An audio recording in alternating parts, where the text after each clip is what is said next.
Hello friends, I am Dr. Kalpana for NEET Biology.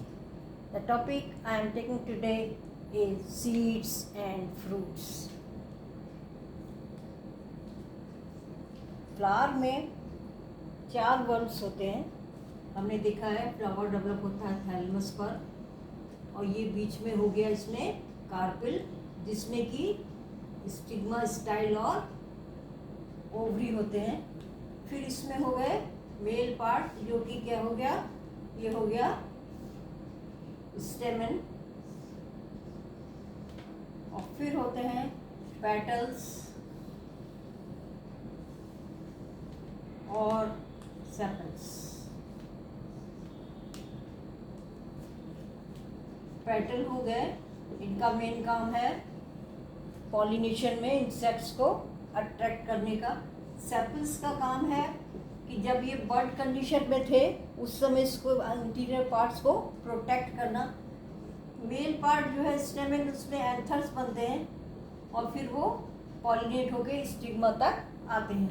और ये है कार्पेल, जिसमें कि स्टिग्मा, स्टाइल और ओवरी होते हैं. पॉलिनेशन और फर्टिलाइजेशन के बाद इनका काम खत्म हो जाता है. सेपल का काम भी खत्म, और ये पेटल्स का काम खत्म, और ये स्टेमन्स का काम भी समाप्त हो जाता है. बच क्या क्या, कार्पेल. और कार्पेल में भी केवल क्या बचा, ओवरी. ये जो ओवरी बची, यही किस में बदल जाती है, फ्रूट में. बाकी सारे पार्ट्स तो इसके झड़ जाते हैं. किसी किसी में एक्सेप्शन में रहेंगे, जैसे कि सेपल्स रह जाता है किसी में वो अलग चीज़ है. पर नॉर्मल केस में खाली क्या बचेगा, ओवरी, और वो किस में बदल जाएगी, फ्रूट में बदल जाएगी. और जो इसके अंदर ओव्यूल्स लगे हुए थे, जितने भी ओव्यूल्स थे और जैसे भी लगे हुए थे अरेंजमेंट, वो सब किस में बदल जाते हैं, वो सब बदल जाते हैं सीड्स. तो इस तरह से फर्टिलाइजेशन के बाद ओव्यूल ने क्या बना दिया, सीड बना दिया, और ओवरी ने क्या बना दिया, ये फ्रूट बना दिया. तो फर्टिलाइजेशन के बाद ओवरी क्या बनाती है, फ्रूट बनाती है. ये क्वेश्चन आया हुआ है 2019 में. फर्टिलाइजेशन के बाद ओवरी किस में चेंज होगी, फ्रूट में. ओव्यूल जो है इसके अंदर, वो किस में बदल जाएंगे, सीड में बदल जाएंगे. तो इस तरह से ये दोनों प्रोसेस जो है साइमल्टेनियस चलते हैं. जैसे जैसे फ्रूट बनता जाएगा वैसे वैसे सीड बनता जाएगा. तो ये दोनों प्रोसेस जो है ये साइमल्टेनियसली बनती है. अब ओव्यूल का जो स्ट्रक्चर है हमने पढ़ा हुआ है, उसको हम यहाँ पर रफ ले लेते हैं. ये हो गया न्यूसेलस, और न्यूसेलस के बाहर होता है इंटेगुमेंट.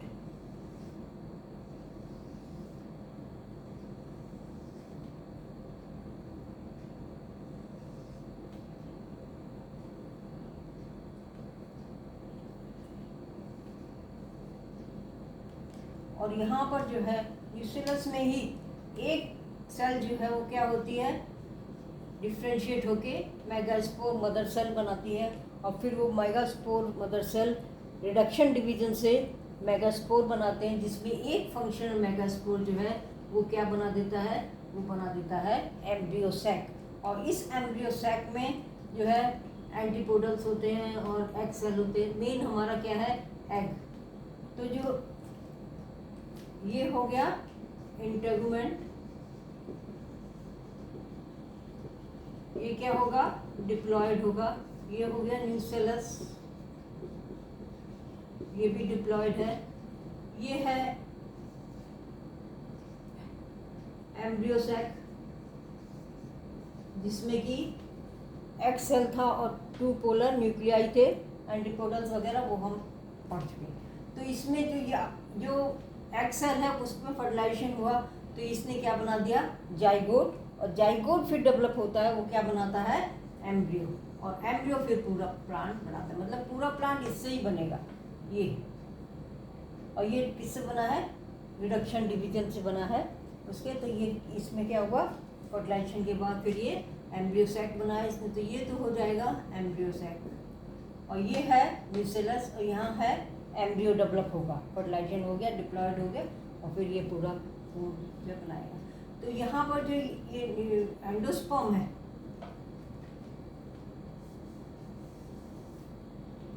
ये जो बनेगा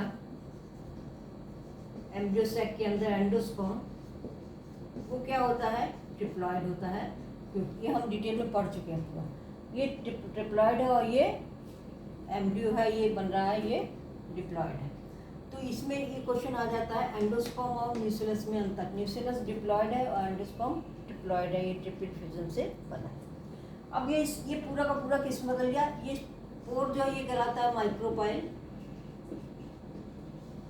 ये पूरा किस बदल गया, सीड में बदल गया। तो सीड में क्या होता है, एक तो होता है सीड कोट जस्टा, इस तरह से यदि ये सीड है,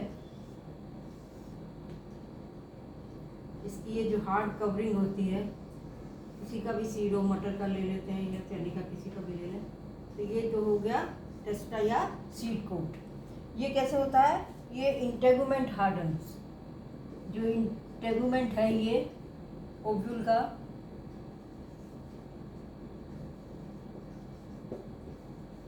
हार्ड होके ये सीड कोट बनाता है। फिर जो क्या होते हैं कॉटिलीडन्स,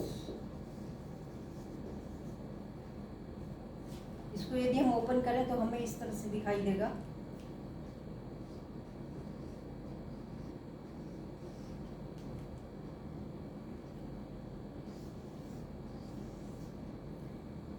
ये जो है ये क्या है, कॉटिलीडन्स, जिसमें फूड स्टोर रहता है डाइकॉट्स में, सब प्लांट्स में नहीं पर डाइकॉट्स जो होते हैं खासकर उनमें फूड, जो रिजर्व फूड होता है वो कॉटिलीडन्स में इकट्ठा रहता है, जिससे कि ये क्या हो जाते हैं, फूल जाते हैं। और ये जो है ये क्या है, एम्ब्रियो एक्सिस।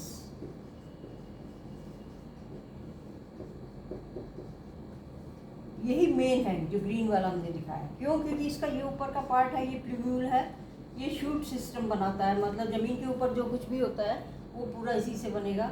और ये रेडिकल है, ये नीचे का पार्ट रूट सिस्टम बनाता है। तो शूट सिस्टम पूरा प्लूम्यूल से और रूट सिस्टम रेडिकल से बनेगा। इसके बाद क्या होता है, इसमें यहाँ पर एक छेद होता है, यही माइक्रोपाइल जो है वो ये है।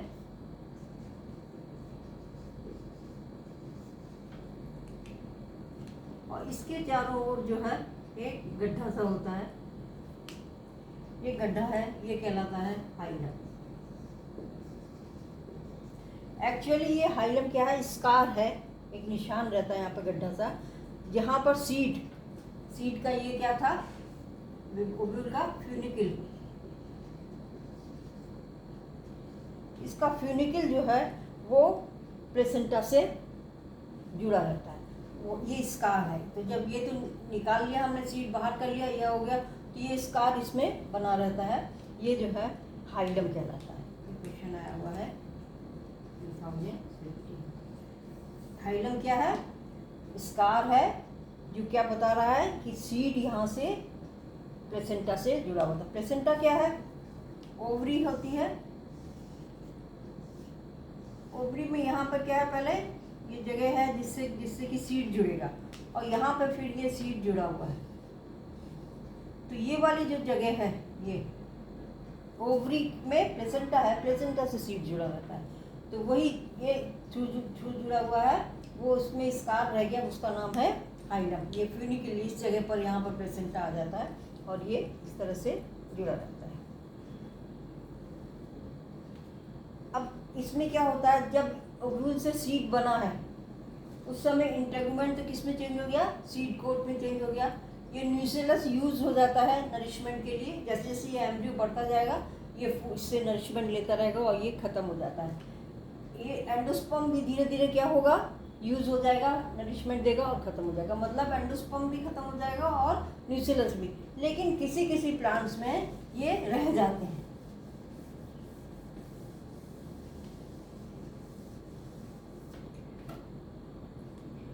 कुछ प्लांट्स में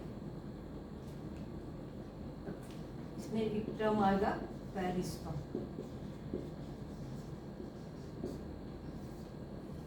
ये क्या होगा, कुछ प्लांट में जैसे कि पेपर और बीट में क्या होता है, रेमनेंट्स ऑफ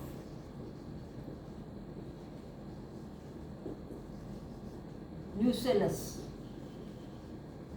न्यूसेलस वैसे तो पूरा यूज हो जाता है एम्ब्रियो डेवलपमेंट के साथ, लेकिन यदि बच गया, सीड बन गया और ये न्यूसेलस थोड़ा रह गया, उसको क्या कहते हैं, उसको कहते हैं पेरिस्पर्म। ये परसिस्टेंट होता है। और पेरिस्पर्म और एंडोस्पर्म में अंतर है। ये कैसा है, डिप्लॉयड है, और ये कैसा है, एंडोस्पर्म ट्रिप्लॉयड है। तो पेरिस्पर्म एक्चुअली ये न्यूसेलस है जो रह गया after development of embryo. Seed में जो एंडोस्पर्म का ये न्यूसेलस का पार्ट है रह गया, उसको हम कहते हैं पेरिस्पर्म। तो ये क्वेश्चन आया हुआ है 2013 में, एंडोस्पर्म और पेरिस्पर्म में डिफरेंस। पेरिस्पर्म डिप्लॉयड है और एंडोस्पर्म ट्रिप्लॉयड है। अब जो है सीड्स दो तरह के होते हैं, एक एल्ब्यूमिनस और एक नॉन एल्ब्यूमिनस। तो पहले हम देखते हैं एल्ब्यूमिनस।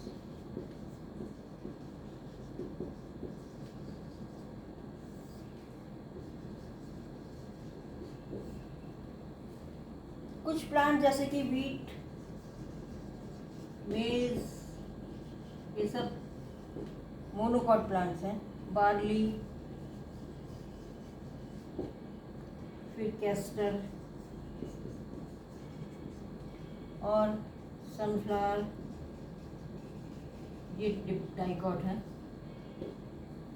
और इनमें क्या होता है, एंडोस्पर्म ये कम्प्लीटली यूज नहीं होता। किसी किसी में तो न्यूसेलस कम्प्लीटली यूज नहीं हुआ, वो तो हो गए पेरिस्पर्म कहते हैं। और एंडोस्पर्म भी यूज हो जाना चाहिए, पर इन प्लांट्स में ये एंडोस्पर्म जो है ये पूरा यूज नहीं होता है। और ये एम्ब्रियो डेवलपमेंट के बाद, और इस तरह की सीड्स को हम क्या कहते हैं, एल्ब्यूमिनस सीड्स। इसमें क्या हो गया कि एंडोस्पर्म इज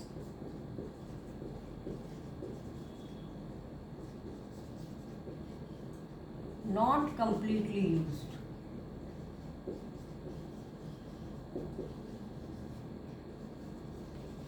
इसका मतलब सीड बनने के बाद भी हमें एंडोस्पर्म दिखाई देगा। वैसे तो इंटेगुमेंट रह जाती है और यहाँ पर ये एम्ब्रियो रह जाता है, लेकिन इंटेगुमेंट हार्ड होकर टेस्टा बना लिया और एम्ब्रियो इसके अंदर कॉटिलीडन होगा यदि फूड कॉटिलीडन में। लेकिन इन प्लांट्स में क्या होता है, ये एंडोस्पर्म पूरा यूज़ नहीं हो पाता, इसमें अभी रह जाता है। इस तरह के सीड्स को कहते हैं एल्ब्यूमिनस सीड्स। इसमें यदि हम सेक्शन काटेंगे सीड का तो हमें एंडोस्पर्म दिखाई देगा। जैसे कि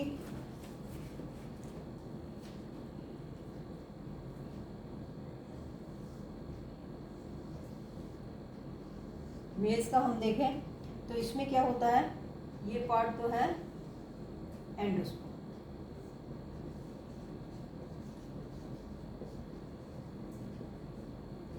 और ये पार्ट है एम्ब्रियो। और एम्ब्रियो में भी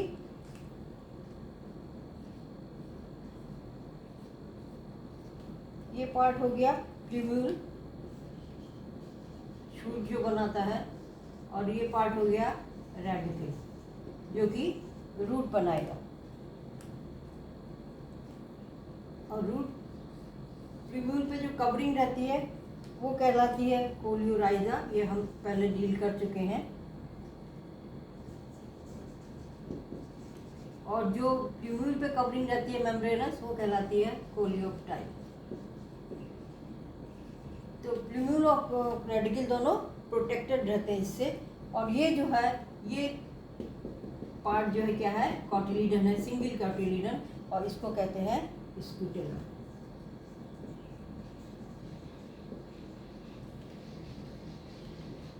ये क्या है, कंपेरेबल टू कॉटिलीडन। तो इनमें जो है, जो एक कॉटिलीडन होता है उसको हम स्क्यूटेलम कहते हैं।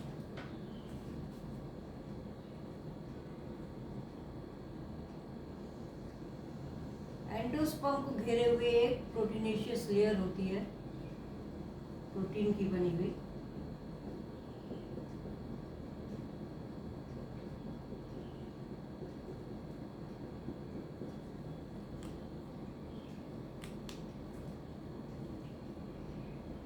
ये है एंग्लो लेयर।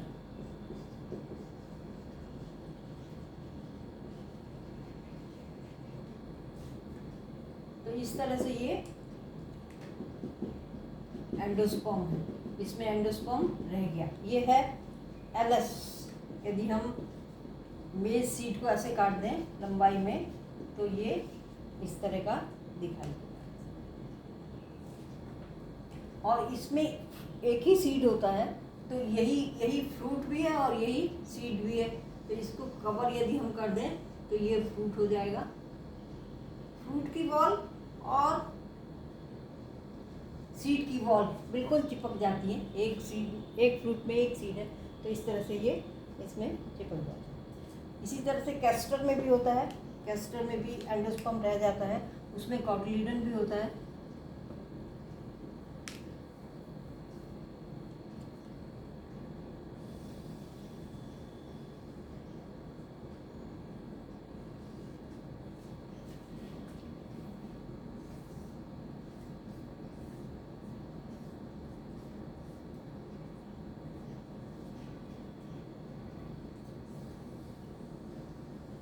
ये तो इसका कॉटिलीडन हो गया। और ये जो बाहर का पोर्शन है ये है इसका एंडोस्पर्म। ये है कॉटिलीडन और ये है एंडोस्पर्म। ये है कैस्टर सीड। इसमें जो है, इसमें भी वही है, एक बीज और एक फ्रूट। तो इसमें भी ये बॉल और इसकी बॉल क्या होंगी, आपस में बिल्कुल चिपक जाएंगी। जैसे गेहूं चावल वगैरह में भी क्या होता है, गेहूं में भी क्या होता है, जो फ्रूट है उसमें एक ही सीड है और फ्रूट की बॉल और सीड की बॉल बिल्कुल मिल जाती हैं, तो इसलिए हम उनको अलग नहीं कर सकते हैं। तो इसमें ये एंडोस्पर्मिक सीड है। एंडोस्पर्म इसमें भी है, इसमें भी है।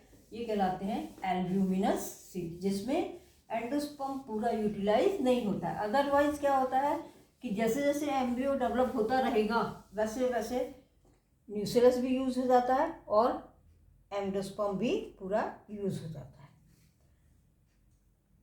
अब ज़्यादातर डाइकॉट्स में क्या होता है, कॉटिलीडन्स थिक हो जाते हैं और उसमें ही फूल जाते हैं और उसमें ही फूड रिजर्व स्टोर रहता है।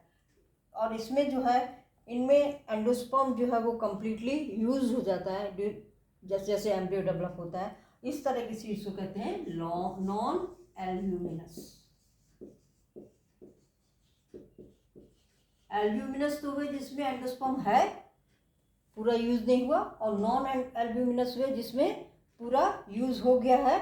और ये जो हमने अभी बनाया था, इसमें जो फूड स्टोर होगा फॉर फ्यूचर यूज, वो किस में होगा, इनके कॉटिलीडन्स में होगा। तो इस तरह से ये कॉटिलीडन्स में फूड स्टोर रहेगा। इसके एग्जाम्पल हैं पी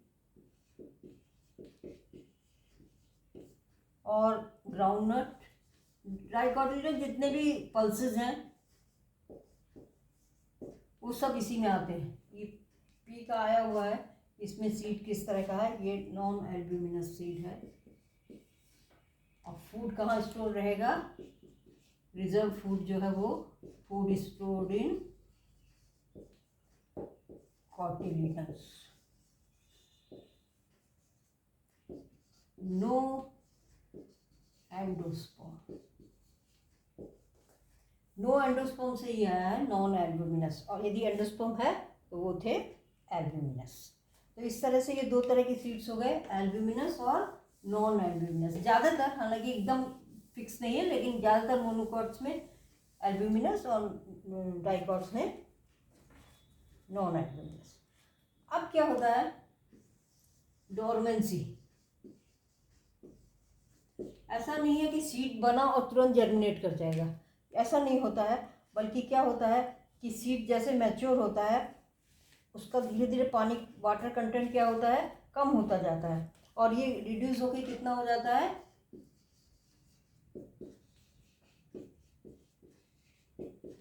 10 to 15%। वाटर कंटेंट जो है वो रिड्यूस हो जाता है और सीड जो है कंपैरेटिवली क्या होते हैं, ड्राई हो जाते हैं। जैसे गेहूं वगैरह को तो हम स्टोर करते हैं तो हम सुखाते भी हैं, लेकिन जिनको नहीं सुखाते वो भी सीड मैच्योर होंगे तो वो क्या हो जाते हैं, कंपैरेटिवली ड्राई हो जाते हैं। और मेटाबॉलिक एक्टिविटी जो है उनकी उसकी क्या होती है, कम हो जाती है, स्लोज डाउन हो जाती है अंदर जो मेटाबॉलिक एक्टिविटीज़ है। और एम्ब्रियो जो है एक स्टेट, इनएक्टिव स्टेट आती है, उसको कहते हैं डोरमेंसी। तो यहाँ पर ये embryo enters a state of inactivity। क्यों इनएक्टिविटी? क्योंकि मेटाबॉलिज्म जो है अंदर, मेटाबॉलिक एक्टिविटीज़ हैं वो धीमी हो जाती हैं और इस वजह से हम इसको स्टोर वगैरह, सीड को स्टोर करके रख सकते हैं। और जब फेवरेबल कंडीशंस मिलती हैं इनको, जैसे कि एडिक्वेट मॉइस्चर मिल गया, हमें जब बोना होता है, सीड हम बोते हैं तो क्या करते हैं, पानी डालते हैं। तो जब एडिक्वेट कंडीशंस है, इनकी मॉइस्चर है, ऑक्सीजन है, सूटेबल टेम्परेचर है, तब क्या होते हैं, ये जर्मिनेट करते हैं और फिर उसमें शूट और रूट बनता है प्लूम्यूल और रेडिकल से। तो हम इसको स्टोर करके रख सकते हैं। वो स्टेज क्या कहलाती है, डोरमेंसी। सीड इस समय जर्मिनेट नहीं कर रहा है। क्यों नहीं कर रहा? क्योंकि उसके अंदर मेटाबॉलिक एक्टिविटीज़ धीमी हो जाती हैं, वाटर कंटेंट कम हो जाता है, ड्राइनेस हो जाती है, सीड्स थोड़े कंपैरेटिवली ड्राई होते हैं। उस स्टेज को हम कहते हैं डोरमेंसी। तो ये जो स्टोर करने वाली कंडीशन है वो डोरमेंट स्टेट है।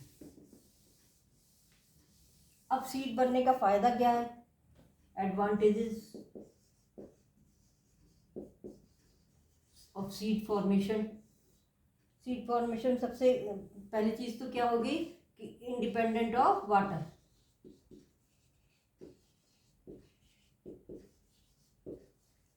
यदि हमें बीज स्टोर करके रखना है, हमें पानी की ज़रूरत नहीं है, तो ये किसी भी क्रॉप का, किसी भी प्लांट को हम रख सकते हैं in the form of seed without the use of water. दूसरा क्या है एडवांटेज इसका, क्या है कि better adopted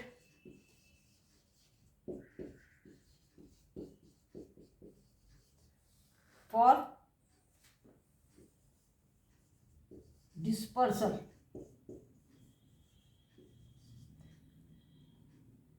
to new habitat. जहाँ पर सीड प्रोड्यूस हो रहे हैं प्लांट्स, यदि वहीं पर गिर जाएंगे तो क्या होगा, सारे जितने भी नए प्लांट बनेंगे एक ही जगह पे बनेंगे, वहाँ कंपटीशन ज़्यादा होगा, उनका सर्वाइवल के चांसेस कम होंगे। लेकिन यदि बीज बन जाते हैं तो ये बीज जो है दूर दूर तक जाते हैं, तो उससे क्या होता है, डिस्पर्सल इनका नए हैबिटेट में होता है, दूर दूर तक ये बीज क्रॉप जो है वो पर्टिकुलर क्रॉप को उगाया जा सकता है। फिर तीसरा क्या है, हार्ड सीड कोट। इनका जो सीड कोट होता है वो क्या होता है, हार्ड होता है। Hard seed coat, hard seed coat ये provides protection to young embryo.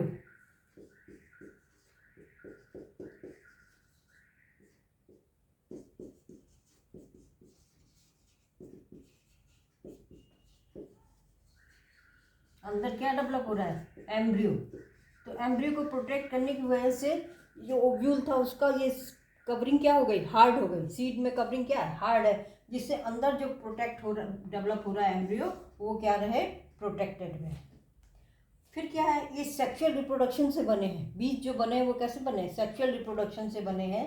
इससे क्या होगा कि ये जब जर्मिनेट करेंगे तो नए जेनेटिक कॉम्बिनेशन जो है बनेंगे और उससे क्या होगा, वेरिएशन होगा। ये जो बने हैं कैसे बने हैं, सेक्सुअल रिप्रोडक्शन से।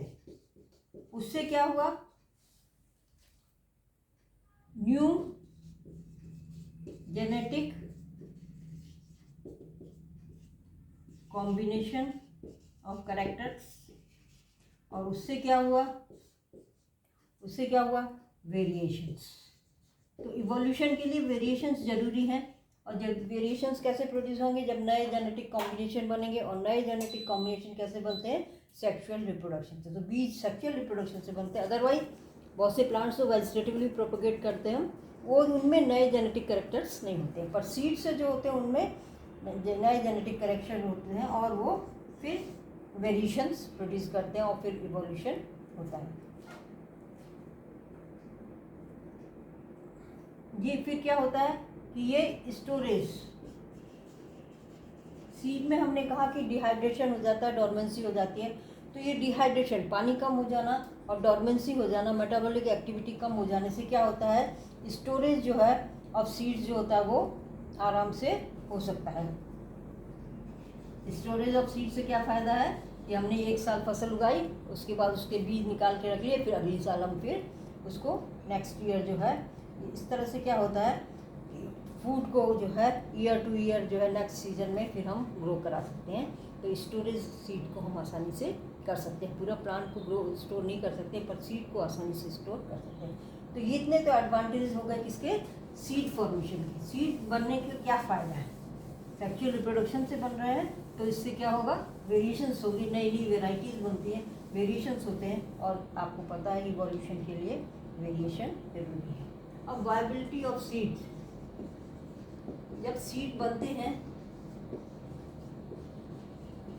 तब उनको क्या होना चाहिए, कुछ समय तक जरूर वायबल रहना चाहिए, नहीं तो उनका यूज़ नहीं हो पाएगा। तो क्या होगा, कितने लंबे समय तक सीड्स अलाइव रहते हैं आफ्टर दे आर डिस्पर्स्ड, ये अलग अलग प्लांट्स में अलग अलग होता है। कुछ तो क्या होते हैं, वायबिलिटी जो है with in a few months,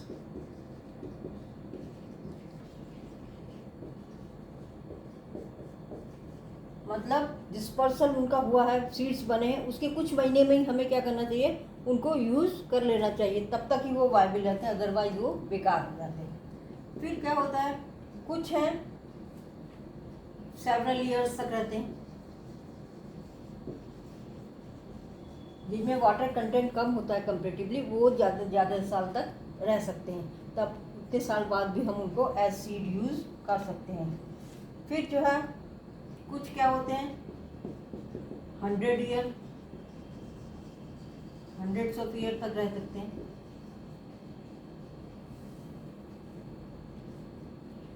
जो सबसे पुराना सीड मिला है वायबिल वो है ल्यूपिन का, ओल्डेस्ट वायबिल सीड, ये है ल्यूपिन, है Lupinus, Lupinus आर्क्टिकस।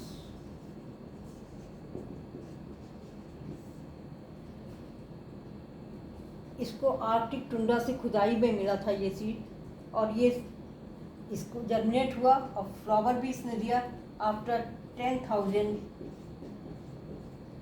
Years of dormancy.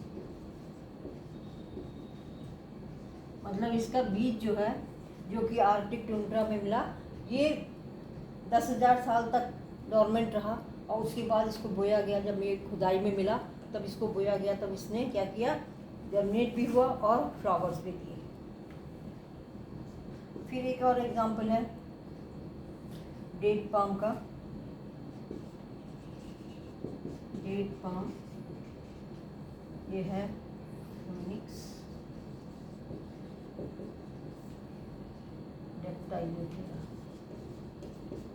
डेक्टाइलिफेरा। इसको डिस्कवर हुआ वही खुदाई में, एक्सकवेशन में, और जो है ये भी सबसे पुराना है, ये 2000 year old viable seed date palm. तो इसका मतलब क्या हो गया कि फ्यू मंथ से लेके और ये हजारों साल तक के भी एग्जांपल्स हैं कि ये वायबिल रहते हैं सीड्स को। उसके बाद यदि हम बोएंगे तो उसमें जर्मिनेट भी करेंगे वो और फिर नया प्लांट भी बनाते हैं। तो ये वायबिलिटी अलग अलग प्लांट्स में अलग अलग होती है। अब नंबर ऑफ सीड्स पर फ्रूट, ये भी वेरिएबल है। ये तो हम फ्रूट्स खाते हैं, हम आम खाते हैं तो उसमें एक एक आम में एक गुठली रहती है, एक बीज रहता है, तो इसमें क्या हो गया, एक फ्रूट में एक सीड। इस तरह से ये वेरी करते हैं, अलग अलग में अलग अलग है। और जो ऑर्किड्स होते हैं इनमें जो है थाउजेंड्स ऑफ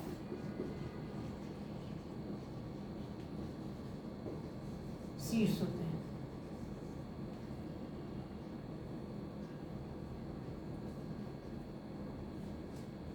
इसी तरह से जैसे बहुत ज़्यादा बिलियंस ऑफ सीड्स होते हैं, वो क्या है, और बंचे ये क्या है, एक पैरासिटिक स्पीशीज है। इसमें भी बहुत सीड्स होते हैं, मैक्सिमम सीड्स इसमें ही होते हैं।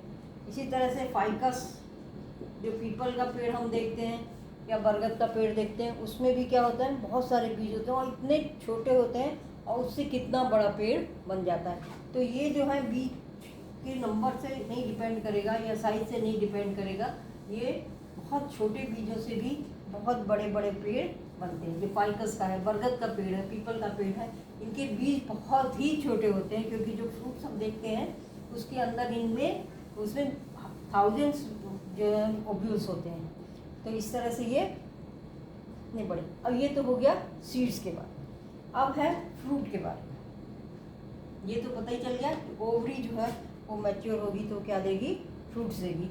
यदि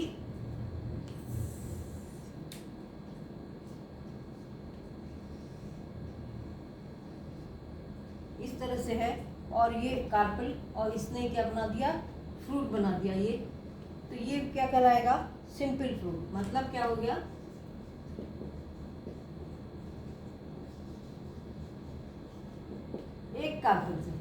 एक कार्पल से फ्रूट बनेगा, वो कहलाएगा सिंपल फ्रूट। और जहाँ एपोकार्पस होते हैं, एपोकार्पस में क्या होता है, बहुत सारे कार्पल्स होते हैं और अलग अलग होते हैं, सब अलग अलग हैं, और ये फिर क्या करते हैं, फ्रूट्स बनाते हैं। तो ये इस तरह के फ्रूट्स को कहते हैं एग्रीगेट फ्रूट।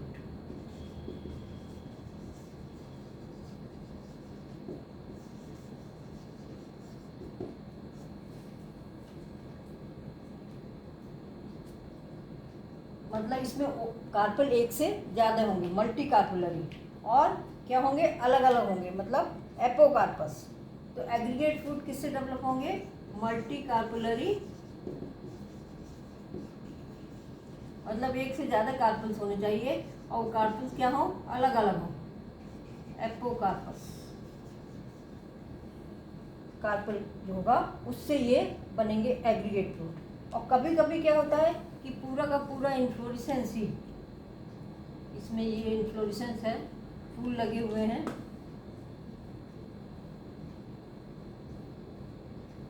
और ये पूरा का पूरा ही क्या हुआ, पूरा का पूरा ही फ्रूट में बदल गया। इस तरह के फ्रूट कहलाते हैं कंपोजिट फ्रूट, जैसे कि फिग है या पाइनएप्पल है।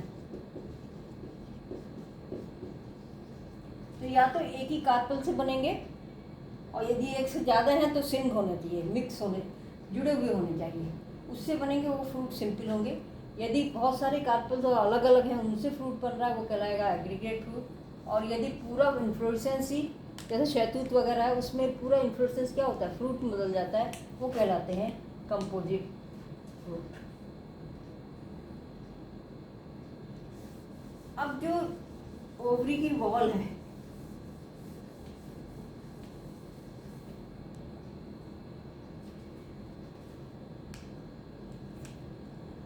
ये ओवरी थी, किसमें बदल गई, फ्रूट में बदल गई। अब फ्रूट में क्या होता है, ये इसकी वॉल जो होगी, फ्रूट की वॉल, ये तो थी ओवरी वॉल, और ये किसमें बदल गई, फ्रूट की वॉल। इसको कहते हैं पेरिकार्प। पेरिकार्प क्या होता है, फ्रूट की वॉल। और ये पेरिकार्प जो है एक से ज़्यादा भी लेयर में हो सकता है। इसमें जो है 3 लेयर हो सकते हैं, अंदर तो एंडोकार्प, बीच वाला मीजोकार और सबसे अंदर, सबसे बाहर एपिकार। जैसे सबसे आसान से इसको हम आम से समझ सकते हैं।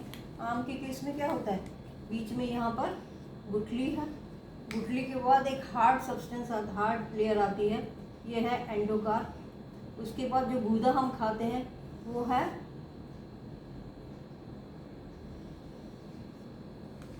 ये जो गूदा हम खाते हैं वो है मीजोकार, और जो बाहर का छिलका है वो है एपिकार। तो इस तरह से पूरी जो इसकी वॉल है वो यहाँ पे वॉल बन गई, लेकिन अलग अलग फ्रूट्स में अलग अलग पार्ट जो है वो फ्लैशी हो जाते हैं। कुछ में ये, जैसे आम में ये मीजोकार फ्लैशी हो गया, तो इस तरह के फ्रूट्स कहलाएंगे फ्लैशी फ्रूट्स। लेकिन जिसमें सब सूखे रहते हैं, कोई भी फ्लैशी नहीं होता, उसको हम कहते हैं ड्राई फ्रूट्स। तो ये दो तरह के हो गए, एक फ्लैशी फ्रूट्स और एक ड्राई फ्रूट्स। अलग अलग चीज़ों में अलग, जैसे आम मैंगो का पूछेंगे तो क्या खाया जाता है, उसका मीजोकार खाया जाता है, क्योंकि वही क्या हो जाता है, फ्लैशी हो जाता है। और टोमेटो में, मैंगो की बात करें हम, तो हम एपिकार भी खाते हैं, और मेनली तो गूदा जो है वो क्या है, मीजोकार खाते हैं। एडिबल पार्ट, एडिबल पार्ट अलग अलग फ्रूट्स में अलग अलग होता है ये। और इस टोमेटो है, टोमेटो में हम क्या खाते हैं, टोमेटो हम पूरा पेरिकार्प खाते हैं, वहाँ पर डिफ्रेंशिएट इस तरह से नहीं है, पूरा पेरिकार्प खाते हैं, और प्लस प्लेसेंटा, जहाँ पे सीड्स लगे रहते हैं अंदर, वो भी खाते हैं। और जो पेरिकार्प है, ओवरी की वॉल है, फ्रूट की वॉल है, एंडोकार्प, मीजोकार्प, सब खा लेते हैं। फिर जो है ये एक इम्पॉर्टेंट है, कोकोनट। कोकोनट बहुत इम्पॉर्टेंट है। इसमें क्या खाते हैं हम, एंडोस्पर्म।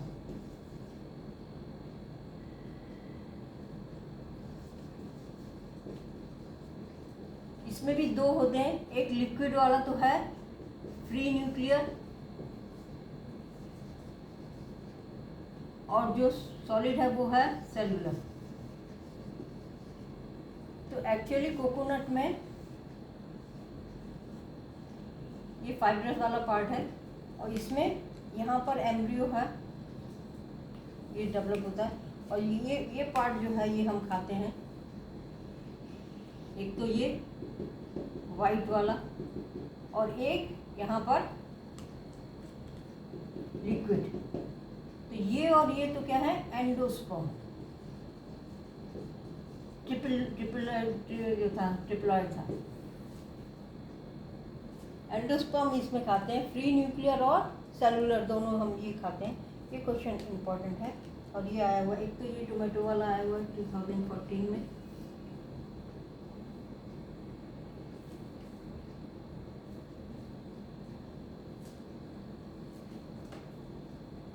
और ड्राई फ्रूट जो होते हैं उनमें इस तरह का फ्लैशी नहीं होता, कोई भी जो वॉल है फ्रूट की वॉल वो फ्लैशी नहीं होती, जैसे कि ग्राउंडनट है, मूंगफली खाते हैं हम, मस्टर्ड है, ये सब ड्राई फ्रूट्स कहलाते हैं।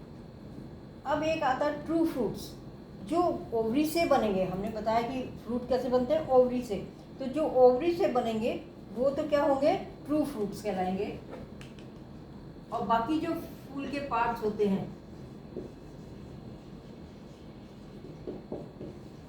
ओनली ओवरी जो है वो पार्ट लेगी फ्रूट बनाने में, वो फ्रूट्स होंगे ट्रू फ्रूट्स।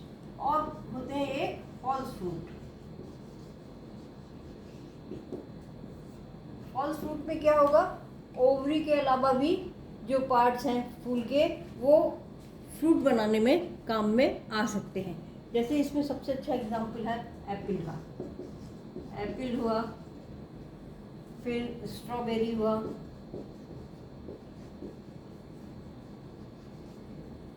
कैश्यू हुआ। इन सब में क्या होता है, थैलेमस,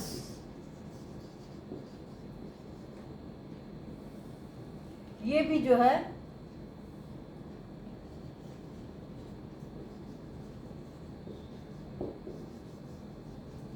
फ्रूट फॉर्मेशन। थैलेमस क्या होता है, जहां पर ये निकलते हैं, फ्लावर पार्ट्स निकलते हैं, तो ये ओवरी है यहाँ पर। ये क्या होता है, थैलेमस इधर ग्रो करना शुरू करता है, इधर और इस तरह से ग्रो करते करते क्या करता है, ये इसको पूरा कवर कर लेता है और ये पूरा क्या हो गया, फ्रूट हो गया। तो इस तरह से थैलेमस ने आगे बढ़ के पूरी ओवरी को क्या किया, कवर कर लिया। तो एक्चुअली फ्रूट तो यहाँ रह गया, लेकिन ये पार्ट क्या है, थैलेमस है। तो ये जो है ये इम्पॉर्टेंट है, इसको देख भी लेते हैं। एप्पल, ये एप्पल वगैरह में जो हम खाते हैं पार्ट, वो क्या है, फॉल्स फ्रूट है, उसमें क्या है, थैलेमस, थैलेमस यूज़ करते हैं। ये आया हुआ है 2020। तो फॉल्स फ्रूट जो होते हैं उनमें क्या हुआ कि ओवरी के अलावा और भी जो पार्ट्स हैं वो यूज़ हो जाते हैं इसमें, जैसे कि ये इसमें डायग्राम है।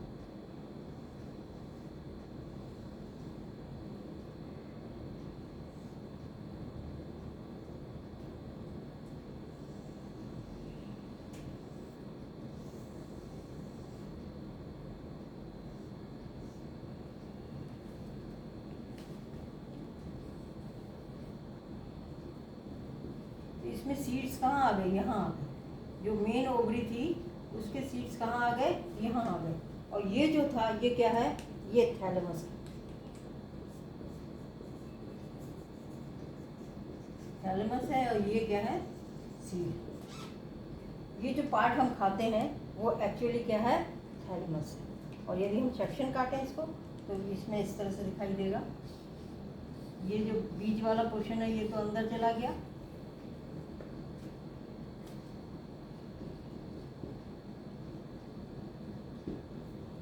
और ये तो है ओवरी वाला पार्ट। और जो ये पार्ट है जो हम खा रहे हैं पूरा, ये क्या है, थैलेमस है। ये है थैलेमस जो हम खा रहे हैं। और ये जो है ये क्या है, सीड्स हैं। और इसके चारों ओर जो होगा, सीड्स के चारों ओर जो होगा वो है एंडोकार्प।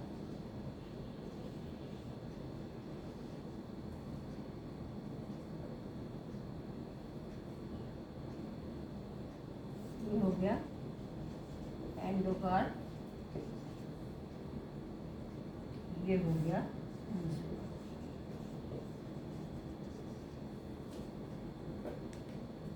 ये डायग्राम आया हुआ है 2022 में। ये क्या है, एप्पल का ट्रांसफर सेक्शन, ये इसको ट्रांसफर सेक्शन काटा है। तो ये जो चीज़ है ये क्या है, थैलेमस है, जिसपे फ्लावर ग्रो करता है, वो स्वलन हो जाता है, फूल जाता है। और फूल के वो क्या करता है, जो ओवरी है उसको कवर कर देता है। तो ओवरी कवर होने से क्या होता है, उसके सीड्स भी उसके अंदर आ गए। और जो फूला हुआ पार्ट है जो हम खा रहे हैं वो एक्चुअली क्या है, थैलेमस है। तो ये बहुत इंपॉर्टेंट है, थैलेमस। इसके अलावा एक टर्म और आता है, parthenocarpic fruits.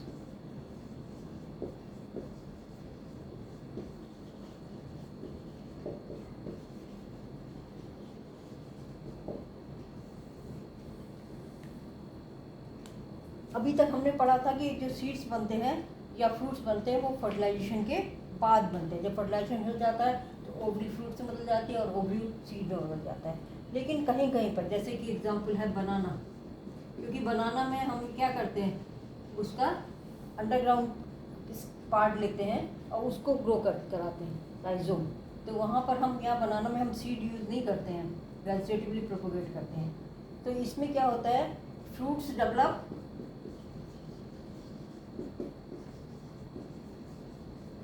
Without fertilisation.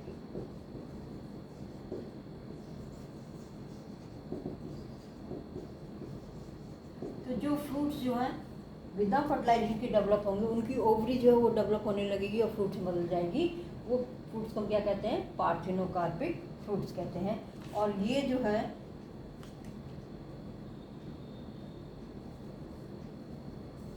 Example इसका बनाना है। और इसमें जो है कैसे होंगे ये फ्रूट्स, क्या होंगे, इस तरह से डेवलप होंगे। वो क्या होंगे, सीडलेस। ओवरी तो फूल गई और उसने फ्रूट बना दिया, लेकिन ओव्यूल जो है वो सीड में नहीं बदल पाते। तो इसलिए जो बनाना होता है उसमें हम खाते हैं तो हमें बीज नहीं पता चलते, क्योंकि वो पार्थिनोकार्पिक फ्रूट है, वो उसको फर्टिलाइजेशन से नहीं बनाया गया है। और इसलिए वो फ्रूट क्या है, वो सीडलेस है। इस तरह के फ्रूट्स क्या होते हैं, सीडलेस होते हैं। और पार्थिनोकार्पिक इंड्यूस भी कर सकते हैं, इसको ग्रोथ हार्मोन्स, जो ग्रोथ हार्मोन्स हैं उन खासकर ऑक्सिन और जिब्रेलिन, उनसे जो है अब इंड्यूस करके पार्थेनोकार्पिक फ्रूट्स बनाए जाते हैं, ऑक्सिन